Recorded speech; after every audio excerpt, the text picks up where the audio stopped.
네, 오늘 갈라디아서 5장의 말씀으로 이 오후에 우리 성령 강림주일을 맞아서 함께 여러분과 말씀을 묵상해 보고자 합니다. 갈라디아서 5장의 말씀을 나누기 전에 바울이 갈라디아 서신 편지를 쓰게 된 배경과 이유를 잠깐 살펴보고 지나가고자 합니다. 이 갈라디아라는 지역이 있는데 지도를 좀 띄워주시죠. 이곳은 저기에 저 동그라미 친 부분 보이시나요? 네, 저기가 갈라디아라고 써있는 지역인데요.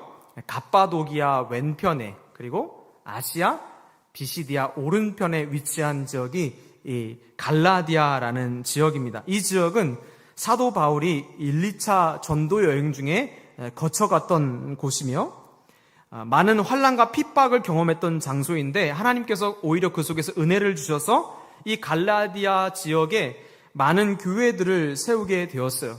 갈라디아서는 갈라디아 교회 한 교회가 아니라 갈라디아 지역에 있는 여러 교회들이 볼 수 있도록 회람 서신으로 바울이 작성하게 된 것인데 이 지역 안에는 보시는 것처럼 이고니온도 있고 루스드라도 있고 더베도 있고 비시디아 안디옥 같이 우리가 성경에서 봤던 지명들이 곳곳에 등장하고 있습니다.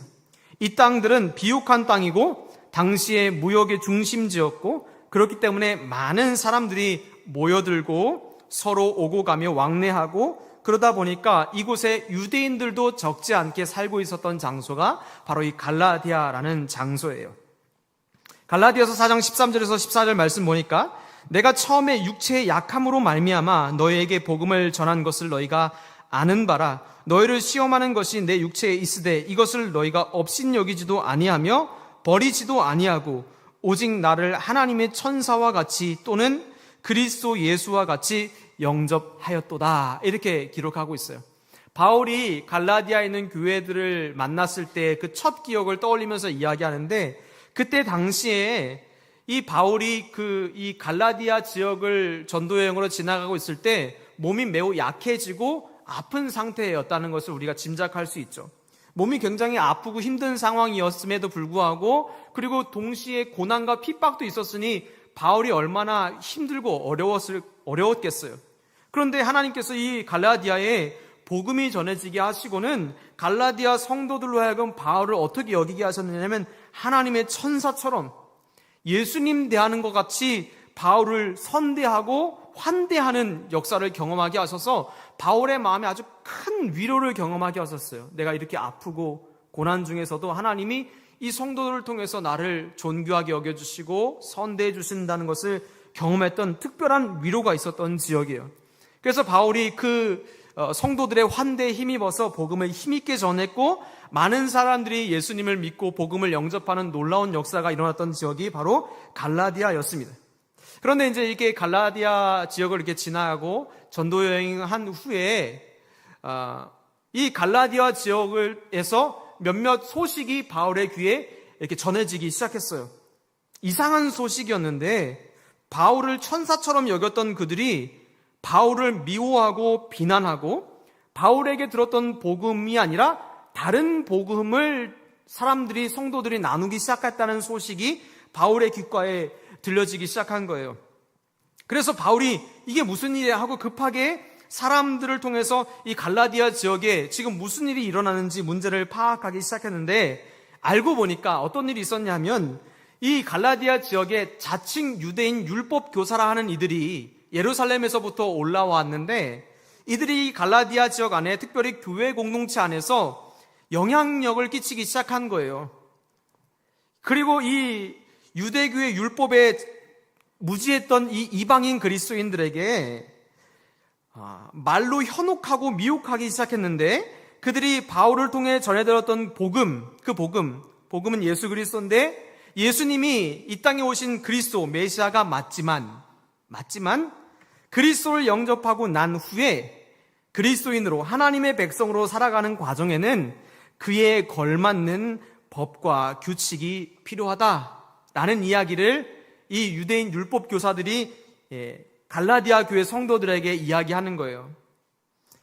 예수님은 아는 것처럼 유대교에서 예언된 메시아였고 유대교에서 예수 그리스도가 오시기 전부터 읽혀지던 토라, 그것이 하나님의 백성으로 살아가기 위한 법과 규칙이었기 때문에 그 율법을 지켜야 복음을 온전하게 살아낼 수 있다고 사람들을 설득하기 시작한 거예요. 맞아, 복음은 예수 그리스도가 맞는데 예수님을 받아들이고 난 이후에 어떻게 살아야 되느냐? 그 규칙이 있어야 될 거 아니야. 규율이 있어야 될 거 아니야. 그것을 위해서 율법을 지켜야 되는 거야. 할례도 받고 율법이 명하는 것들을 지켜나갈 때 그때서야 온전한 복음을 너희가 받게 된 것이라고 그 사람들을 설득하고 미혹하기 시작한 것이죠. 나름 설득력이 있죠. 왜냐하면 유대교에 대해서도 잘 몰랐던 그들이 유대교 율법 교사라고 하는 사람들이 더 온전한 복음이라고 얘기하니까 아마 그럴듯하게 아마 들렸던 것 같아요. 그러면서 자연스럽게 이 바울의 권위를 깎아내리기 시작했는데, 바울은 예루살렘 교회의 다른 사도들과 달리 예수님으로부터 직접 호명받지 못한, 즉 예수님 앞에 제자로 부름받지 못한 사람, 즉 사도가 아니라고 이야기했던 거예요. 자칭 사도이며 그는 예수님이 직접 지명한 제자도 아니었다고 갈라디아 교인들에게 말하기 시작하니까 이게 처음엔 하다가 이게 점점 미혹이 확신이 되고 사실이 되어져 버리는 이런 지경까지 이르게 된 거예요.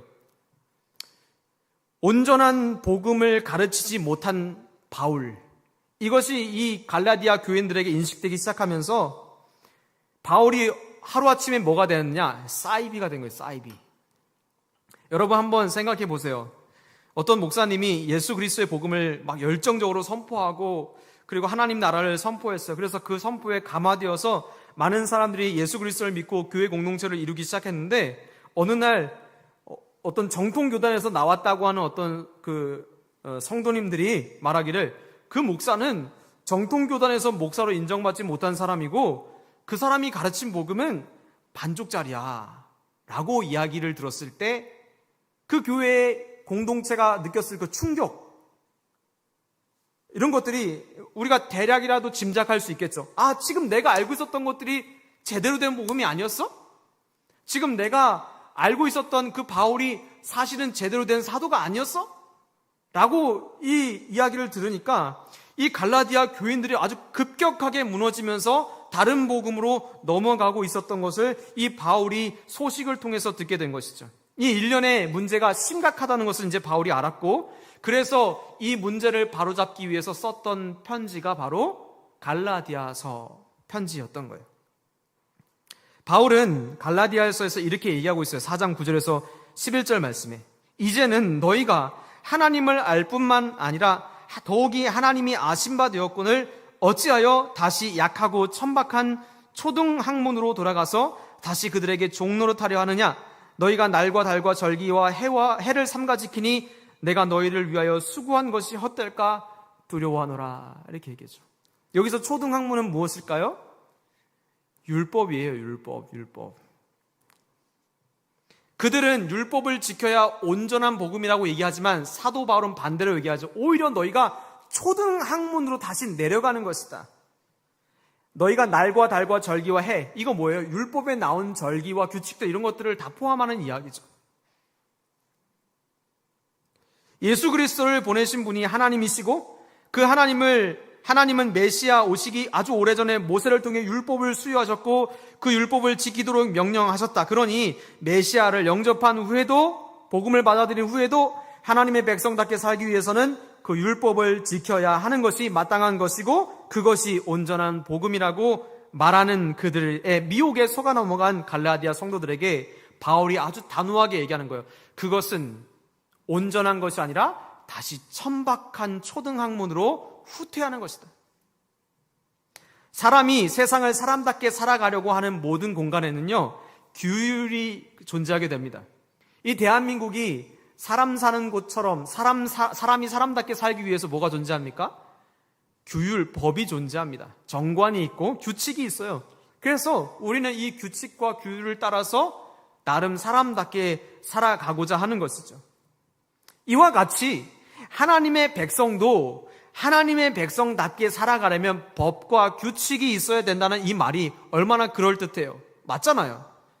근데 그 법이 바로 율법이라 이렇게 말하니 속아 넘어가고 미혹될 만하죠. 충분히 그렇습니다. 단순히 복음으로만 충분하지 않다 정도가 아니라 더 온전한 복음을 위해서 율법을 지켜야 된다라고 말하니 얼마나 설득력 있게 느껴졌겠어요. 바울이 그 얘기를 들으면서 단호하게 얘기하는 거예요. 초등학문으로 돌아가지 말라. 갈라디아서 5장 1절에서 2절 그리고 4절 말씀 우리 함께 읽어보십시다. 함께 읽으면 시작. 그리스도께서 우리를 자유롭게 하려고 자유를 주셨으니 그러므로 굳건하게 서서 다시는 종의 멍에를 매지 말라. 보라, 나 바울은 너희에게 말하노니 너희가 만일 할례를 받으면 그리스도께서 너희에게 아무 유익이 없으리라. 율법 안에서 의롭다함을 얻으려 하는 너희는 그리스도에게서 끊어지고 은혜에서 떨어진 자로다.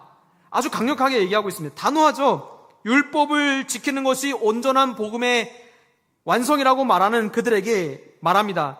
너희는 그 율법이 너희를 온전하게 하는 것처럼 여겨지지만 아니다. 오히려 그 율법이 너희를 그리스도에게서 끊어지게 만들고 하나님의 은혜에서 떨어지게 만든다라고 얘기해요. 더 정확히 표현하면요, 그 율법은 그리스도께서 너희 안에 역사하시지 못하게 만들고 그분의 은혜에서 떨어져 나가게 만듭니다. 이렇게 하는 거예요. 율법이 온전하게 하는 것 같지만 그 율법은 오히려 하나님이, 예수님이 너희 안에서 역사하시지 못하게 막는다. 그분의 은혜에서 너희가 스스로 떨어져 나가게 만드는 것이 율법이다. 이렇게 얘기하고 있는 거예요. 그러면서 바울은 복음 하나, 복음이면 충분하다 이 말에 성도들에게 다시 한번 강조하며 복음을 영접한 자들의 삶에서 그러면 필요한 규율과 규칙, 그것을 무엇으로 잡아야 할까? 그것을 이제 이어서 얘기하고 있는 거예요. 유대인 율법 교사들은 복음 플러스 율법 이렇게 얘기했어요.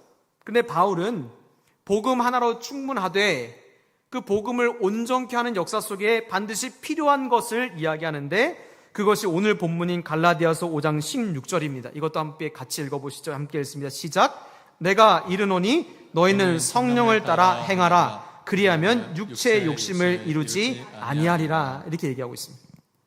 그렇습니다. 여러분, 복음 예수 그리스도 우리 안에 주인으로 영접하셨죠. 오늘 우리 담임 목사님 말씀처럼 우리가 다 믿고 거듭난 주의 자녀 아닙니까? 근데 우리에게도 맞아요. 기준이 필요해요. 그렇죠? 우리에게도 기준이, 성도의 삶을 살아가기엔 기준이 필요한데 그리스도인 다운 삶을 살아가기 위해서 어떤 기준을 잡아야 하는데 바울은 그것을 무엇이라고 말하느냐? 율법이 아니라 성령을 따라가는 것이 그리스도인에게 기준이 됩니다 라고 얘기하는 거예요. 사랑하는 개복의 성도 여러분, 오늘도 성령을 따라 행하시는 여러분 되시기를 예수님의 이름으로 축복합니다. 예수님께서 부활 승천하신 후에 제자들에게 성령을 불같이 임하게 하시는 성령 강림의 역사가 일어났죠. 그들은 성령에 사로잡혔고요, 성령의 충만함을 입었고요, 그러면서 자연스럽게 성령 안에서 행하기 시작했어요. 즉 성령의 인도하심을 따라 걸어가기 시작했고 살기 시작했고 순종하기 시작했다는 거예요. 그들은 이전에 지켰던 율법의 틀은 벗어났지만 성령의 지배 안에, 성령의 인도하심 안에 거하기 시작하면서 그리스도인으로서의 아름다운 삶이 뿜어져 나오기 시작했어요. 분명히 율법적인 삶은 아니었는데 성령님을 따라 살아가다 보니, 그분을 내 삶의 기준으로 모시고 살아가다 보니까 그리스도인 안에 의도하지 않은 아름다움이 나타나기 시작했던 거예요. 누가복음 18장 11절에 이렇게 얘기합니다. 바리새인은 서서 따로 기도하며 이르되 하나님이여, 나는 다른 사람들 곧 토색 불이 가늠하는 자들과 같지 아니하고 이 세리와도 같지 아니함을 감사하나이다. 세상 사람들이 아는 이방인들이 인식하는 유대인은요, 어떤 사람들이냐? 유대인 이외의 다른 하나님의 백성 외의 다른 사람들은요, 개돼지로 여겼어요. 개돼지. 그러니까 얼마나 천대하고 무시했겠어요. 그게 몸에서 드러나요. 유대인들은요, 이방인들을 엄청 무시했어요. 그리고 자신들이 율법을 얼마나 잘 지키는지를 자랑스러워했고요, 그렇게 하지 못하는 사람들을 굉장히 무시하고 하나님의 백성 아니라고 결정 내렸어요. 그래서 유대인들은요, 어딜 가나 유별난 사람들이었어요. 어딜 가나 유별난 사람. 여러분, 여러분 주변에도 좀 혹시 있으시죠? 어딜 가나 유별난 사람. 자기밖에 모르고 자기가 제일 잘난 줄 알고 남들을 쉽게 무시하며 오만함이 몸에 배어있는 사람들 여러분 있죠? 유대인들이 딱 그 꼴이었어요. 유대인들은 자기들이 선민이라고 얘기하면서요, 율법을 지킨다고 얘기하면서 자신들만 알고 자신들이 제일 잘 나가고 자신들만 최고라고 생각했던 그들은 유별난 사람들이었어요. 그런데요, 그리스도인들은 그렇지 않았거든요. 사도행전 11장 25절에서 26절 이렇게 나옵니다. 바나바가 사울을 찾으러 다소에 가서 만남에 안디옥에 데리고 와서 둘이 교회에 1년간 모여 있어 큰 무리를 가르쳤고 제자들이 안디옥에서 비로소 그리스도인이라 일컬음을 받게 되었더라. 이렇게 얘기하고 있죠. 처음으로 그리스도인이라고 인정받기 시작한 장소가 안디옥이라는 것을 우리가 알 수 있는데, 그리스도인들은요, 유대인들과 뭔가 달랐어요. 유대인들은 유별났는데 예수 그리스도를 주로 고백했던 사람들은요, 이기적이지 않았고 배타적이지 않았으며 유별난 게 아니라 구별돼 보였어요. 사람이 유별난 게 아니라 저 사람들은 뭔가 좀 달라, 뭔가 구별된 모습. 여러분, 이 차이가 무엇인지 느끼시죠? 유별난 것과 구별된 것 느낌이 완전 다르잖아요. 유대인들은 보면 유별났어. 근데 그리스도인들은 보니까 구별돼 보이는 거예요. 자신보다 남을 낮게 여기고, 유대인들은 자기 잘난 맛에 살았는데 이 그리스도인이라고 말하는 사람들은 오히려 남을 낮게 여기고, 자기가 최고라고 유대인들은 자기를 최고라고 말하는데 이 그리스도인들은 오히려 기꺼이 남을 섬기고 베푸는 자리로 들어가고, 자만 대신 겸손과 사랑, 긍휼로 오히려 기꺼이 나누어 주기를 힘쓰는 그들의 모습을 보면서 안디옥에 머물고 있던 예수 믿지 않은 사람들이 존경과 칭찬, 그리고 비난과 질시, 이런 모든 것들을 담아서 그리스도인이라고 부르기 시작했다. 예수쟁이들.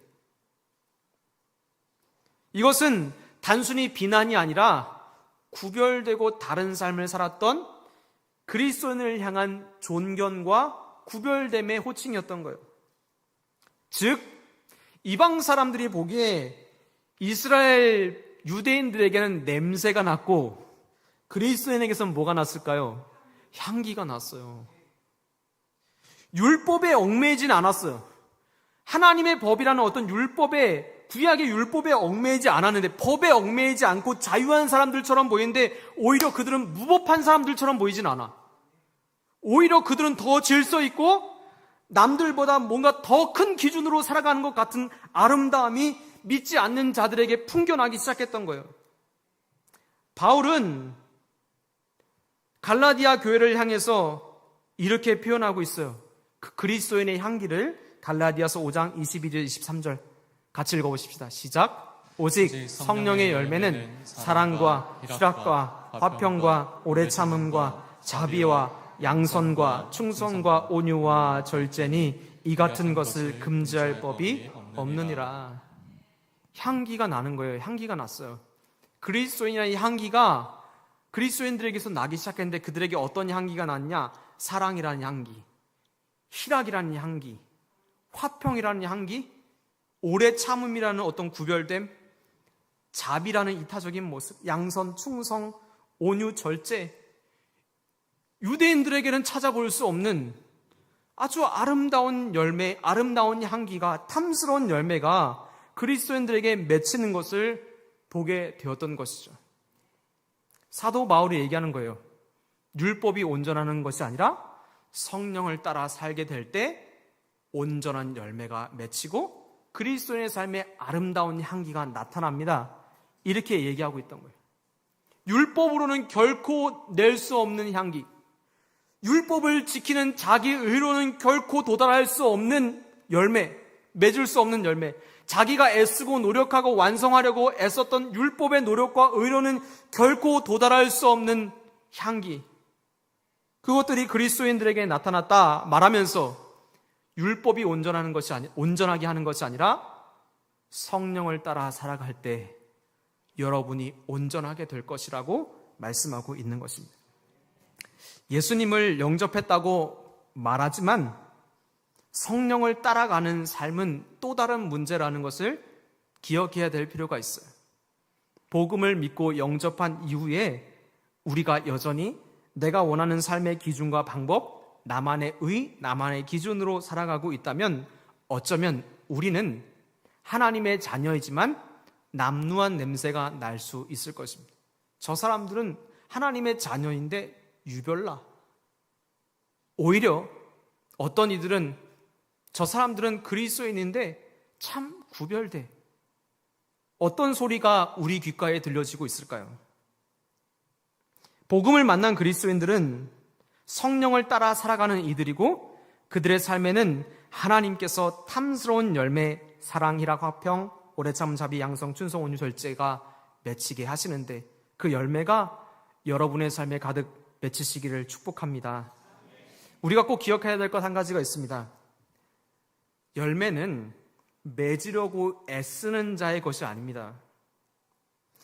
여러분, 그리스도인이라고, 안디옥에서 그리스도인이라고 불렸던 이 성도들이 내가 이방 사람들에게 구별된 모습을 보여줘야지, 나는 저 사람들에게 친절한 모습을 보여줘야지, 나는 저 사람들에게 나의 오래 참는 모습을 보여줘야지 라고 시작된 게 아니에요.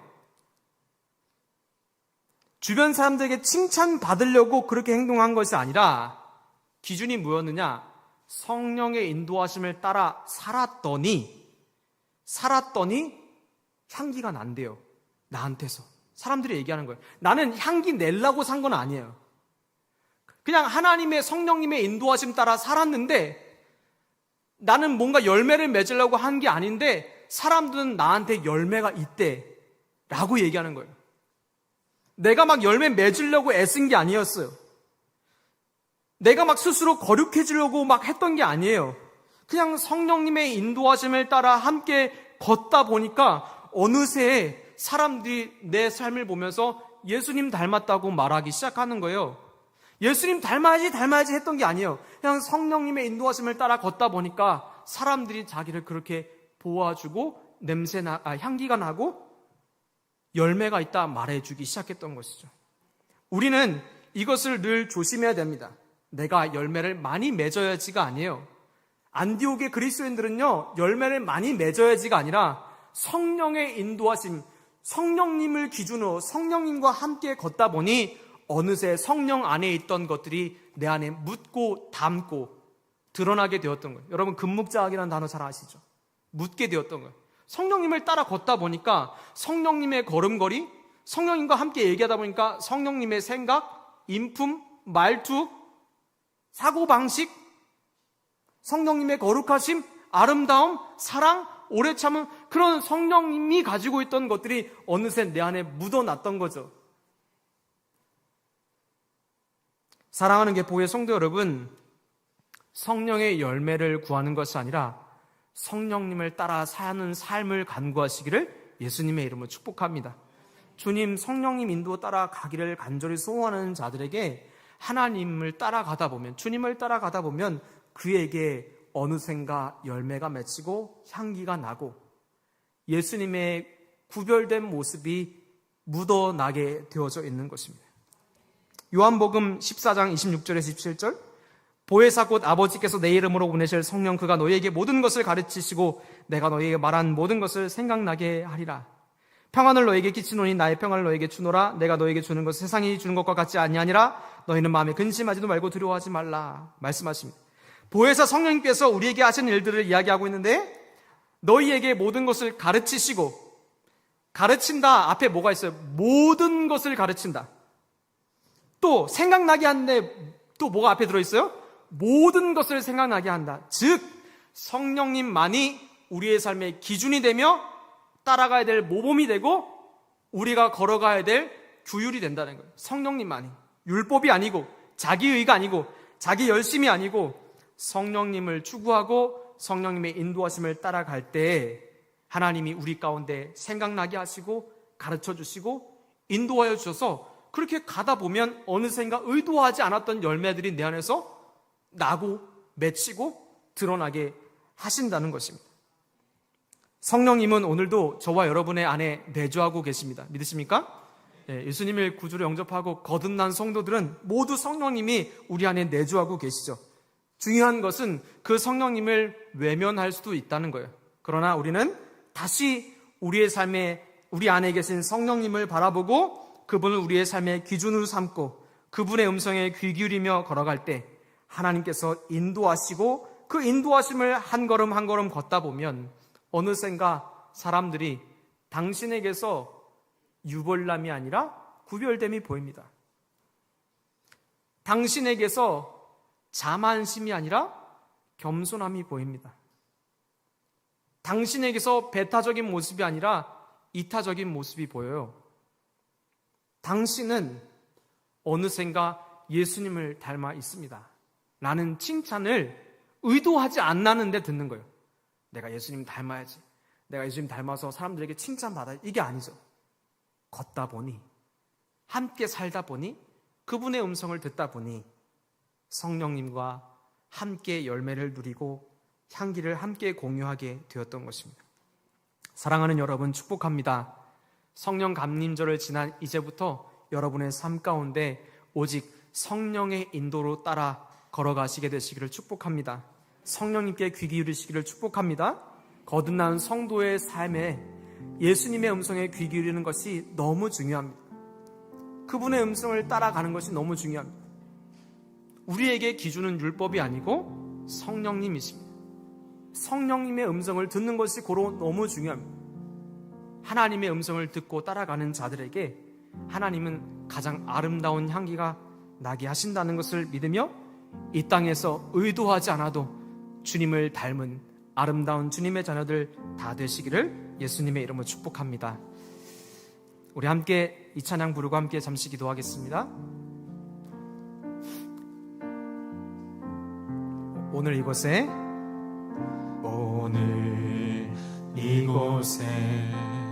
계신 성령님, 우리에게 말씀하시고 우릴 가르치소서.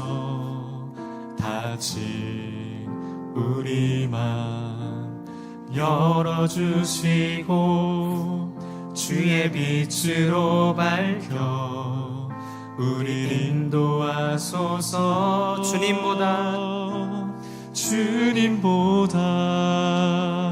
앞서지 않고 겸손하게 주님의 말씀 기다리니 주님 손에 우릴 드립니다. 사랑으로 인도하소서. 주님보다 앞서지 않고 주님보다 앞서지 않고 겸손하게 주님의 말씀 기다리니 주님 손에 우릴 드립니다. 사랑으로 인도하소서. 기도하겠습니다. 사랑하는 주님, 오늘 이 오후에 성령 강림주일을 맞이하여 우리가 갈라디아 5장의 말씀을 묵상할 수 있도록 인도해 주시니 감사합니다. 안디옥 그리스도인들은 내가 선을 행해야지, 내가 남들에게 오래 참는 걸 보여줘야지, 나는 절제하는 모습을 보여줘야지 라고 살아갔던 것이 아니라 예수님을 따라 걷다 보니, 성령님의 인도하심을 따라가다 보니 어느새 주님 닮은 모습이 열매로 맺혔음을 우리가 보게 됩니다. 하나님, 오늘 이 성령 강림주를 맞이하여 예수 그리스도를 주로 고백하고 거듭난 주의 백성들의 삶에 율법이 기준이 아니라, 내 생각과 내 방법이 기준이 아니라, 내 방식이 기준이 아니라 우리의 기준 되시는 오직 성령님의 인도 따라 걸어가게 하여 주옵소서. 성령님의 말씀에 귀 기울이게 하시고, 성령님의 인도에 민감하게 하시고, 성령님의 인도 따라 걸어가기 시작할 때 그 한 걸음 한 걸음이 쌓여서 어느새 우리 가운데 하나님 닮은 구별됨이, 거룩함이, 사랑이, 이타적인 모습이, 겸손함이, 절제가 주렁주렁 아름답게 열매 맺혀서 우리 개포교회 성도들 주변 사람들에게 인정받고 칭찬받으며 그리스도인이라는 존귀함을 입고 살아갈 수 있도록 축복하여 주시고, 우리의 삶의 기준 되신 오직 하나님만을 바라보며 의지할 때 모든 것을 가르치시고 모든 것을 생각나게 하시는 주님을 떠나 살지 않고 오직 성령의 인도 따라 걸어가는 복된 주님의 자녀들 되게 축복하여 주시옵소서. 감사드리며 예수님의 이름으로 기도드립니다.